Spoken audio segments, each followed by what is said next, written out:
Back from the dead.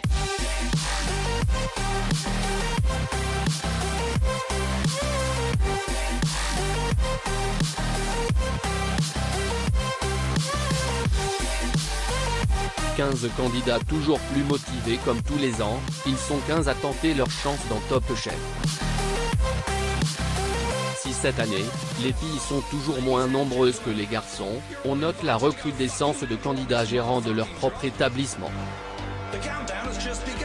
On sent que la crise sanitaire est passée par là et que certains viennent chercher un coup de pouce, une nouvelle émulation, glisse Paul Perret. Pour certains, l'enjeu est immense.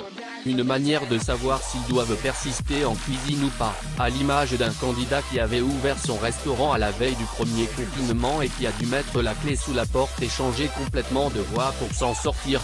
Un nouvel arrivant dans le jury rapidement après l'annonce du départ de Michel Saran du jury de Top Chef, M6 a annoncé le nom de son successeur. Il s'agit de Glenn Viel qui, à 41 ans, est le plus jeune chef de France triplement étoilé.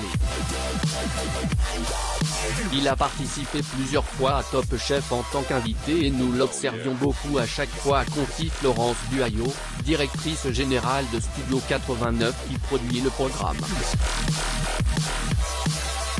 Quand on m'a proposé de rejoindre le jury de Top Chef, je n'ai pas hésité une seconde. Ma participation s'est imbriquée à mon emploi du temps et mes équipes gèrent très bien en mon absence complète. Glenn Viel, qui ne cache pas sa joie d'avoir rejoint Philippe Etchebest, Hélène Darroze et Paul Perret. La guerre des restos aura toujours lieu mais, cette année, la production a décidé de donner un nouvel enjeu à l'épreuve de la guerre des restos. En plus de remporter l'épreuve, la brigade gagnante verra son restaurant ouvrir au public de manière éphémère. 2 fois combler les candidats mais aussi les téléspectateurs qui pourront s'immerger dans le concept des vainqueurs ou, comme l'année dernière, commander les plats gagnants grâce au partenariat entre Top Chef et Uber Eats. À lire également ici tout commence, TF1, Michel Saran, j'ai été très honoré que l'on fasse appel à moi. La boîte noire a dit sens. La boîte noire reste l'épreuve la plus redoutée des candidats et de leur chef. Trouver, à l'aveugle, la composition d'un plat et son dressage relève du casse-tête.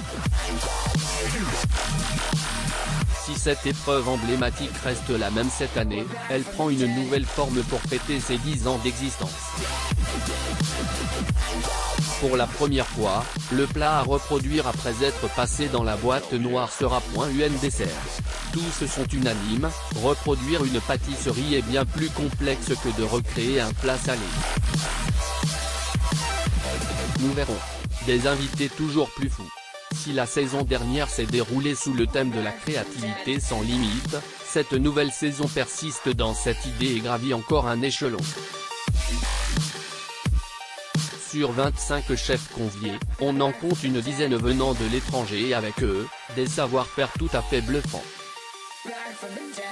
Clark Smith, chef 3 étoiles britannique, Dominique Crène, chef triplement étoilé à San Francisco, Pia Léon, péruvienne élue meilleure chef du monde en 2021 ou encore Stéphanie Lequelec, 2 étoiles Michelin. Les cuisinières vont marquer cette saison et surtout donner du fil à retordre aux candidats.